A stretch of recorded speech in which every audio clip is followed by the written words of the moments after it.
Yeah, that's all I wear. Blocks, chunky heels. I can't. Oh wow. I cannot walk a kid here.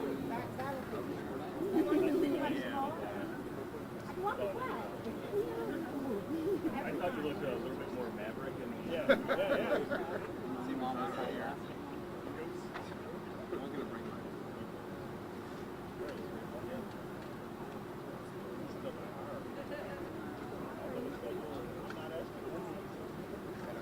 I feel like it's striking. For fighting.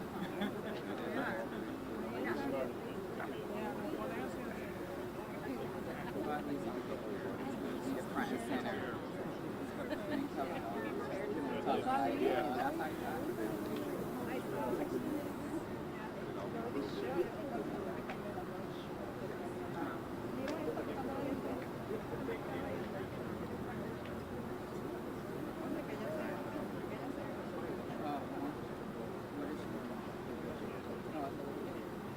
Guys can come to the other side. Come to the good side.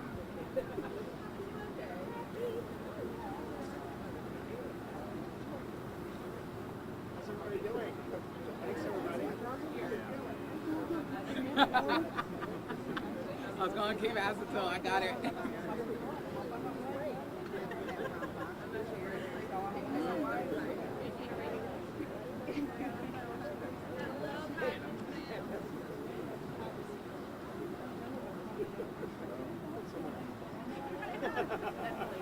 Yeah, we're taking You all look so good. I said hot and sweaty. You got it. Good to see you. Face gonna be glowing from the sweat. Thank you for being here. You look fabulous.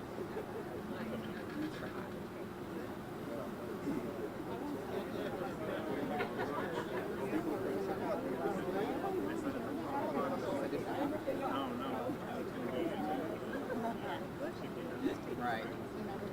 You gonna get up, and that's what you get. You gotta get a box. You gotta get a box.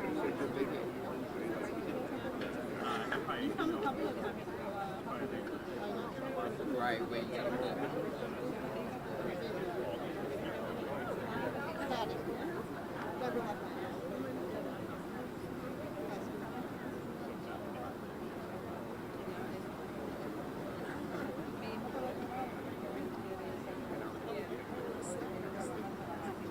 Yeah. Oh God. Don't say that. See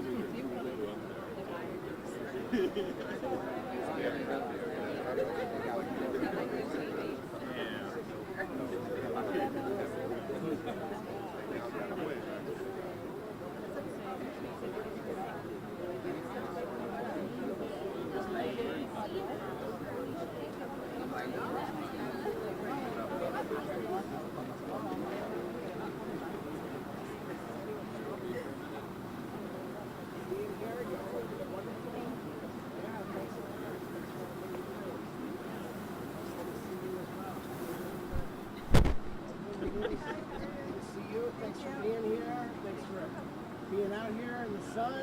You got a lucky day here. Thank you. Thanks for coming. Yes. Oh my gosh. Grateful you're here. Be an employee. Being paid, not paid, but working. I need you.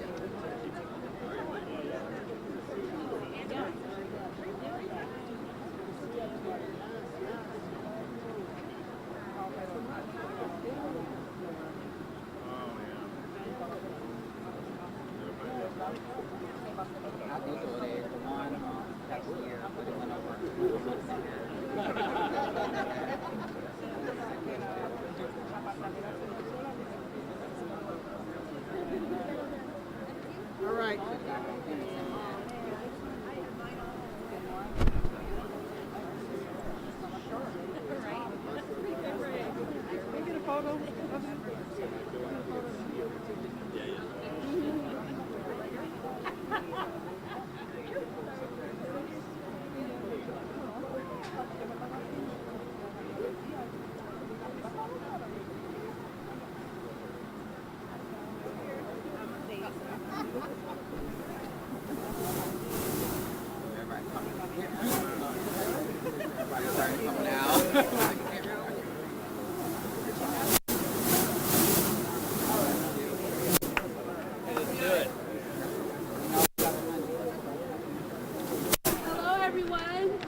Council, where's our shoes?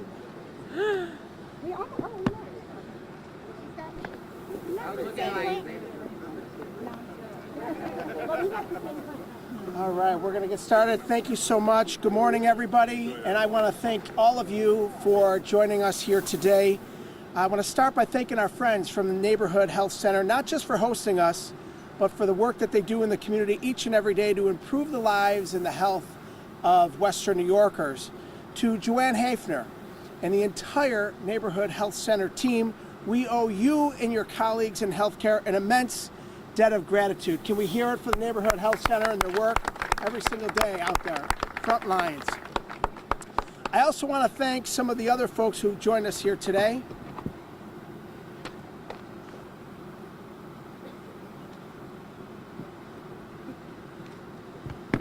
I also want to thank some of the other folks that have joined us here today. From Evergreen Health, Ray Gano. From Jericho Road, Cassie Grange and Alyssa Murray. From Planned Parenthood of Central and Western New York, Christopher Spicer. From Roswell Park Comprehensive Cancer Center, Mike Johnson. From Safety Net Associates of Primary Care Affiliation Providers, Alexandra Woodard. As well as my colleagues in government, yes, thank you. As well as my colleagues in government, Senator Sean Ryan, our next mayor of the city of Buffalo, Common Council Majority Leader Leah Halton Pope, Councilwoman from the Maston District, Zanetta Everhart, Council Member from the Lovejoy District, Brian Bowman, Erie County Legislator Taisha St. Jean Tard, and Erie County Legislator Lawrence Dupre. I also want to recognize the Deputy County Executive, Lisa Chimera, who has joined us here today as well. It's now day 6 of Donald Trump and congressional Republicans' needless government shutdown, driven by their refusal to reverse the cruel cuts they pushed through earlier this year to our healthcare safety net, and their failure to extend the healthcare tax credits that thousands of Western New Yorkers and millions of Americans depend upon to keep their health care affordable. This is after they made the largest cut to health care in American history, gutting Medicaid, Medicare, and the health care exchange by over $1 trillion. Congressional Republicans are forcing our federal employees who keep our communities safe to work without pay. Public servants dedicated to protecting our health and environment, who deliver services that all American people depend upon, including our veterans in our community, are furloughed at home, unpaid, and unable to do their jobs. And why are congressional Republicans doing this? They would rather shut down the government than restore health care for millions of Americans. The American people are demanding affordable health care. This is a crisis that's entirely preventable. Republicans need to come back to Washington, work in a bipartisan fashion, cancel the cuts, make life more affordable for working families, and protect health care in America. And they need to do it now. Congress needs to stop families from being pushed over the health care premium cliff and protect our most vulnerable neighbors. We need to make life more affordable for working families in this country. Congressional Republicans' cuts to health care have an impact on all Western New Yorkers and all Americans. Health insurance costs will rise by thousands of dollars. Premiums, co-pays, and deductibles will skyrocket for Western New Yorkers and our fellow Americans. That's money that families use to keep roofs over their heads, pay for children to go to school, pay for childcare, put food on the table, and maintain stability for their kids. It's money families cannot afford to lose, being ripped out of their pockets.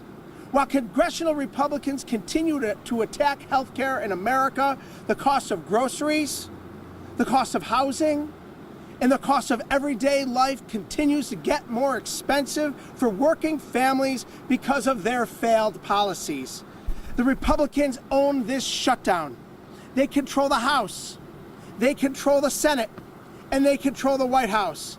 They weren't afraid to use that power to permanently extend tax cuts for their billionaire friends. Now they need to do their job.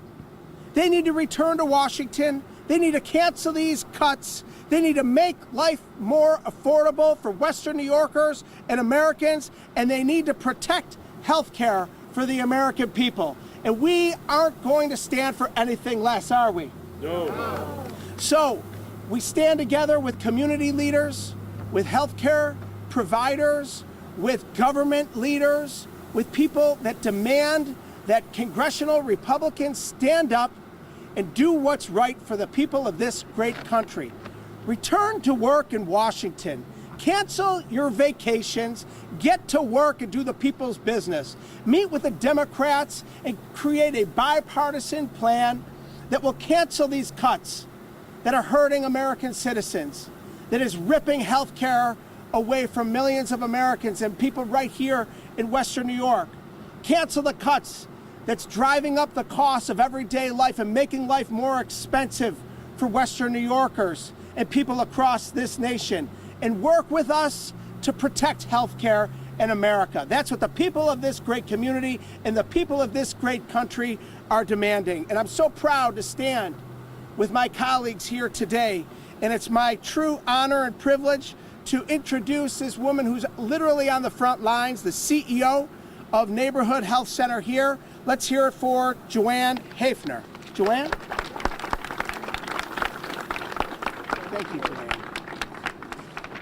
Good morning, everybody. Thank you, Tim, for the very gracious introduction. I am a native Western New Yorker. I grew up most of my childhood uninsured. I worked from medical assistant to nurse practitioner to CEO of this amazing organization because I care about the health of this community. I worry about the health of this community, and recently there's so much more to worry about. We have facing this loss of Medicaid, these cuts, the skyrocketing costs for our working people who will not be able to cover the cost of their insurance. What happens to people when they end up uninsured? Do they not need health care? Absolutely not. They need it, but they make tough choices. And along the way, the tough choices usually are waiting until things are worse. And we as a community health center and our partners like Evergreen and Jericho Road and Roswell Park and Planned Parenthood, we're here. We're going to keep seeing the patients. We're not going to get paid for many more of those visits, and that makes us all worry how we will survive to care for the entire community. But we will be here for you, and we'll make sure that you get care. For right now, it's important for you all to know that there is a primary care network in Western New York that is the cornerstone of what health and prevention we do have. And many of us have really tried to advocate for this continuing to be here. Now is our time. Neighborhood Health Center of Western New York cares for 33,000 patients. Our other colleagues between us, it's hundreds of thousands of people. We will not be able to be here for them if things change. It's time for us to come together and collectively agree that primary care is the cornerstone of health. Without us, access to emergency care in hospitals becomes more necessary, more costly, and more fragile.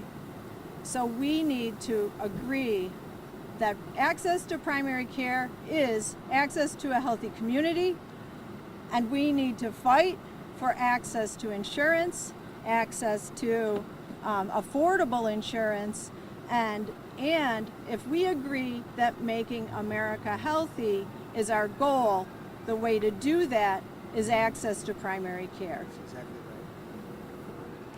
right. Thank you. Thank you so much. Thank you so much to Joanne Hafner. Next, we're going to hear from Iris, who is assisted by Director of Community Health, Elise Robinson, who is a patient currently receiving care. Iris?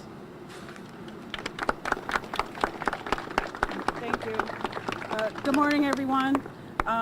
as Director of Community Health, I support the community health worker team here, and our job is to provide outreach and enrollment to our patients and the community, getting them enrolled into insurance in the New York State marketplace. I have Iris standing with me today, who is a patient, and I assisted her with enrollment into insurance. I just want to share a little bit of her story. So previously she was eligible for Medicaid insurance. With changes to income and her family household size, her insurance changed and she became eligible for the Essential Plan, and her children now have Child Health Plus.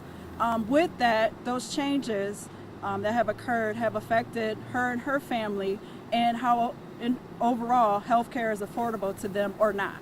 So I just want her to share a little bit of her experience and what some of those changes have brought about, and why we are here also to help advocate for her in finding resources that will support her to keep the cost effective and affordable. So Iris, would you share a little bit? Good morning, everyone. Yes, since my plan has changed, things has happened as far as like going to urgent care and there being co-pays and us being turned away because we don't have the co-pays, to my daughter being diagnosed with some medical issues and there's co-pays for every time she's has an appointment or any testing that has to be done. That's also affected us in many ways, where it's gotten to a point where she might be hospitalized because of it, and there's co-pays for that as well. We go to the emergency room, it's $100 co-pay for that. So it's affected my family in a lot of ways as far as specialists. Everywhere you turn around, there's a co-pay. I've had to start coming here for our pharmacy because of the fact that the costs in other places are way up there, and there's times I can't even get medications and I have to come here and they work with us to get us the medications we need. So yes, it's affected us in many ways with the new Essential Plan, and I'm just trying to figure out, what to do to make sure that, my kids are being taken care of the way they have to with their health-wise. Thank you, Iris. You're welcome. All right, Iris. Thank you, Iris. It's so wonderful to have you with us, and that's courageous to tell that personal story. That's what this is all about.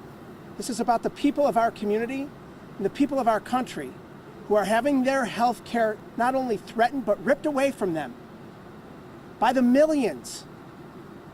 These are not idle threats. This is happening in real time because congressional Republicans have put in place the largest cut to health care in American history.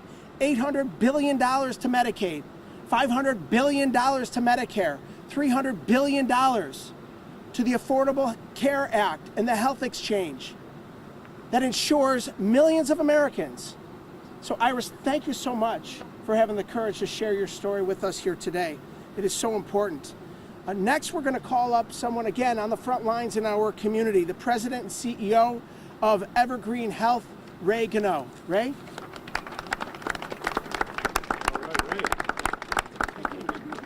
Thank you, Tim, for spearheading this. Thank you, Joanne and Neighborhood Health Center for hosting this. And thank you, Iris, for being so brave to speak your truth.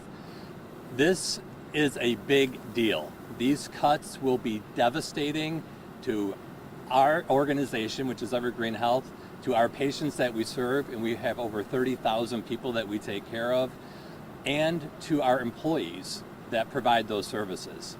These cuts will impact Buffalo in an incredibly negative way, in Western New York, and have a financial impact that will be devastating to all of us. It's clear, and I'm so proud to stand as a part of this group, that we all have to stand united against these cuts. These cuts will not be good for anybody. I'm so proud to be part of an association of healthcare that takes care of the most vulnerable. And one thing that my friend Joanne taught me is that all boats have to rise in order for us to be successful as a community. We all have to advocate for the underserved because we're better together. So thank you again for everybody coming together. Thank you, Sean, for your leadership, and thank you, Zanetta, also. Have a good day. Thank you, Ray. Thank you very much to Ray Gano and all of the leaders over at Evergreen Health. Next, we're going to hear from New York State Senator Sean Ryan. who will be the next mayor of the city of Buffalo after next month's election, and who knows the importance of funding healthcare here in our community, and has been on the front lines in Albany helping to deliver Medicaid resources for not only Buffalo and Western New York, but all of our great state. Senator Ryan. Thank you, Congressman. Thank you. Sometimes when things happen in Washington, it seems very far away, and you don't know how it's going to impact your community. And sometimes we have a tendency to tune it out. But what's going to happen to our community is thousands of vulnerable people are going to lose their access to health care. Not many years ago, people were stacked up in emergency rooms, lines spilling out the door. We created a rational system, and the rational system allowed centers like this to be established. Take the pressure off the emergency rooms, get people to get primary care, kids with sore throats, adults with minor problems. You want them served here. And that was an efficient system. We got up to over 96% of New Yorkers are insured because of this system. But make no mistake, this fight in Washington, it's not esoteric. It's not away from us. The fight in Washington would make it so people who come through this door to get treated will no longer be able to go through this door. If these cuts go through, 200,000 people in New York State will be denied their health care. We want to live in a healthy society. We don't want people avoiding cancer screens because they can't pay the money. We don't want uninsured children who can't do wellness visits. We want our seniors to have access to health care. After all, isn't that the kind of society we want, where everyone's healthy? So don't tune out this fight in Washington. I stand behind my Congressman Tim Kennedy in calling this question in D.C. We will not go along and have government cancel our vital health cares. So let's hear it for Congressman Kennedy for the work he's doing to roll back these cuts. Thank you. Thank you. Thank you to Senator Sean Ryan. Next, we're going to hear from another amazing community leader and advocate on the front lines all across the great city of Buffalo, and elected by her peers Majority Leader of the Buffalo Common Council, Leah Halton Pope. Majority Leader. Thank you. Good morning, everyone. Good morning. First, I want to thank Congressman Kennedy for your continued leadership and relentless fight on behalf of not just Buffalonians, but this entire country. Congressman Kennedy has always been a voice for working people. He understands that access to health care isn't a political talking point.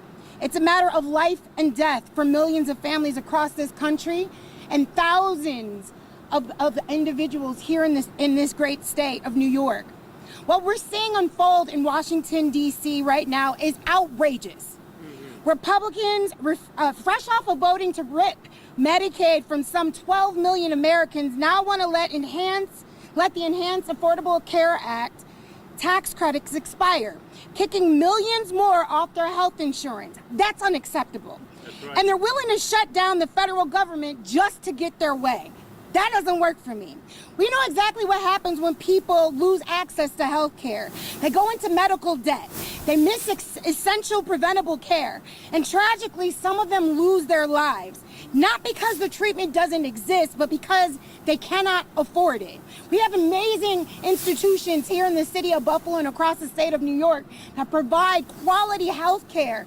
And then if your constituents can't get access to it because people choose to make it a political point, that's a problem. And it's not just a problem for me, it's a problem for all of us. And that's why we're here today.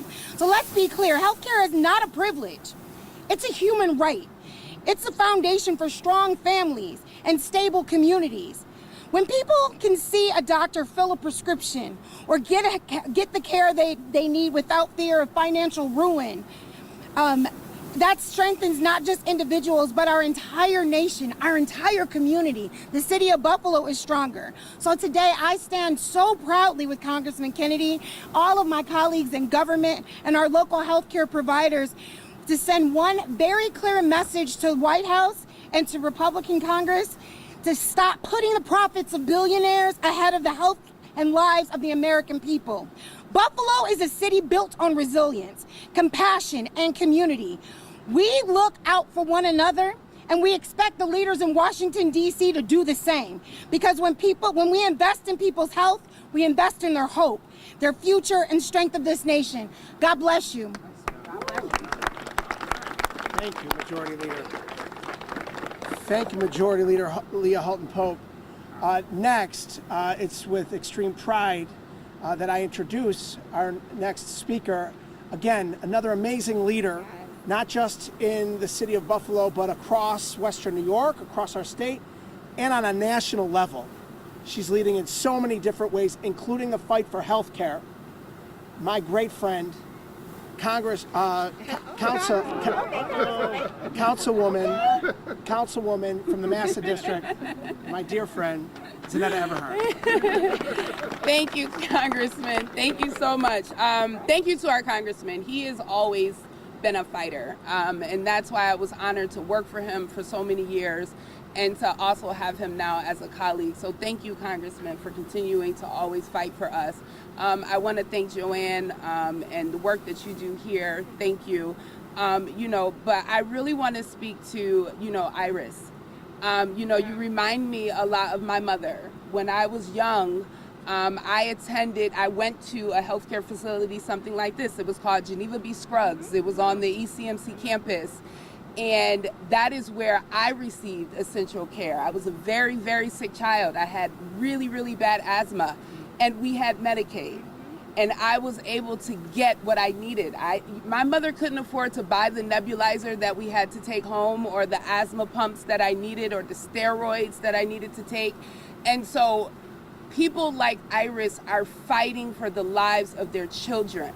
People like my mother, Paula, was fighting for my life. There were many times when I spent months in a hospital. Could you imagine if she had not had Medicaid? Right. What would we have done? Would I be standing here today? Right? That is what these cuts mean to us. We cannot allow people in Congress, in the Senate, in Washington, to determine who gets to live and who gets to survive. That is not okay. This is not a Republican issue. This is not a Democrat issue. This is not a black issue or a white issue. This is a human issue. Humans need health care in order to live and produce on this earth.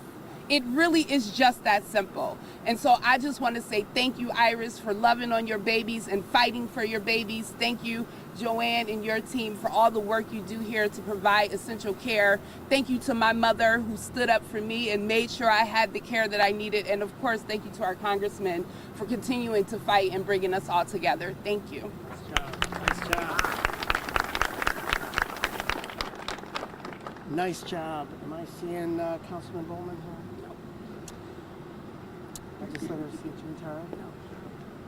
Okay, next I'm going to introduce from Erie County, a legislator who's been working very closely with us on all of these issues. We know that when it comes to Medicaid dollars, they flow from the federal government to the state to the county, and Erie County legislator Lawrence Dupre has been making sure those dollars get to the people in our community. He's going to say a few words. Legislator. All right, Lawrence. Thank you. Good morning, everyone. I want to thank you, Congressman. I want to thank the Congress for bringing us together this morning. We're here once again because Washington is playing politics with people's lives. Right. They are playing politics. These are real people that are affected. And that's why I'd really appreciate you too, Iris, for coming up and speaking. This is more than just numbers. These are real people that are going to be affected. And they need to know that. Medicaid cuts, the expiration of the ACA tax credits, and the federal government shutdown all threaten working families, seniors, and children. People who can least afford more uncertainty. We must all remember health care is a right, not a privilege. And that's a theme people have said up here. It is a right, not a privilege. Cutting Medicaid means fewer doctor's visits, higher costs, and more families left behind. These cuts will put a strain on our health care systems, leading to inevitable closures, especially in rural and low-income communities like the one I represent. Allowing ACA tax credits to expire will drive up premiums and push people out of coverage altogether. Federal workers, veterans, and small businesses are paying the price for dysfunction in Congress. We need to reopen the federal government and get to work for the people. That is what we are elected for, to work for the people. So I'm so proud to stand here with my colleagues and my congressmen who continuously keep fighting for the people. Enough is enough. It's time for Republicans in Washington to stop the games and start putting people first. Thank you. With that, I'll open it up to any on-topic questions.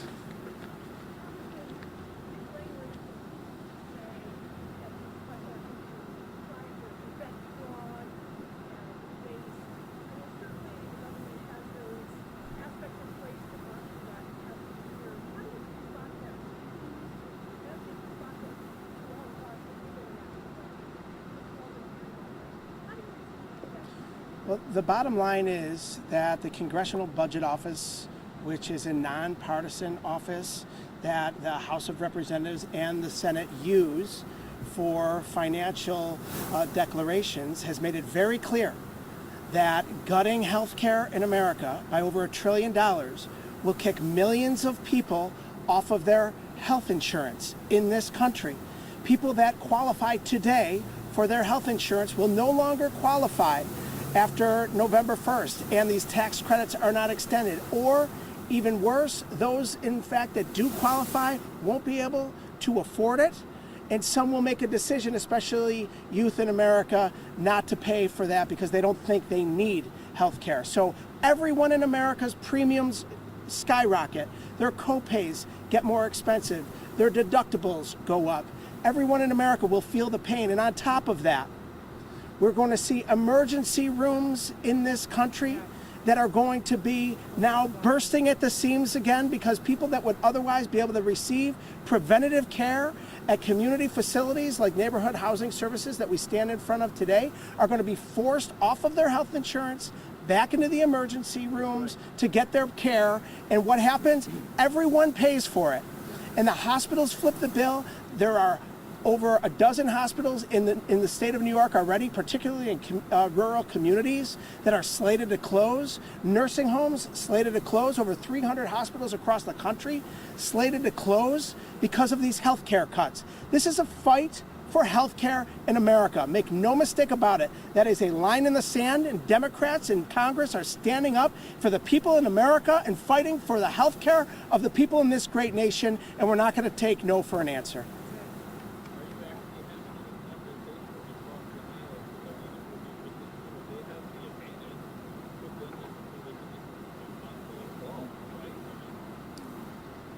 Republicans in Congress control the House and the Senate, and we know there's a Republican in the White House. All three houses of government are controlled by Republicans. They own this shutdown. And what they're asking congressional Democrats to do is go along with their continual assault on health care in America, and we refuse to do so. We're going to stand together with the people of this nation. We're calling on congressional Republicans to cancel the cuts, to restore health care, to make life more affordable for working families in America and across Western New York, and create a bipartisan solution and reopen government. It's what the people of this community and our great nation deserve.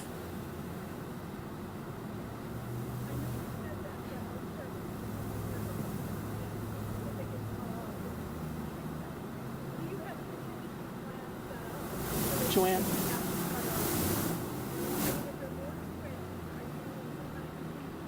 We absolutely have. We've started to look at the impact of the reduction of people to have health insurance. At Neighborhood, our 38-year mission is to ensure that people have access. So right now, we're making sure that we're partnering with messaging to our patients that if you lose your insurance, let's do a sliding fee. It's not ideal, but it gets you care here. We're looking at the impact of the services that we will need to shrink. We are hoping that we can use our reserves to keep our doors open, and our board is encouraging us to continue to look for ways for us to be able to be here for the patients that we serve. One of the important reasons that we have a retail pharmacy is because every dollar we save on the pharmacy services we provide, we reinvest in the care and services we're able to give primary care patients, just like the rest of the health center network in Western New York. Thank you, Joanne. Thank you to Joanne. And let me just say this. Amazing neighborhood health centers like this one here shouldn't have to make contingency plans that drive up the cost of care for the residents of our community and threaten the care that's provided to them today, because congressional Republicans are defunding health care in this country, attacking Medicaid and Medicare, and not extending the health care tax credits. It's un-American, and it's hurting people in our community, and it's hurting people across this nation. Any other questions? Thanks, everybody, for being here. Thank you.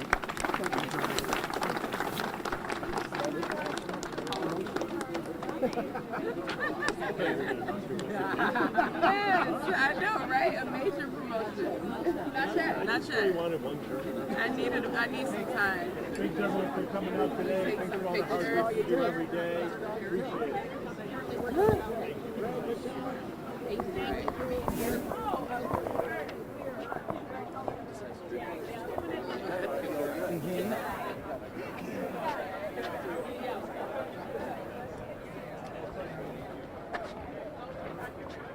Thank you, sir. Thank you. Of course.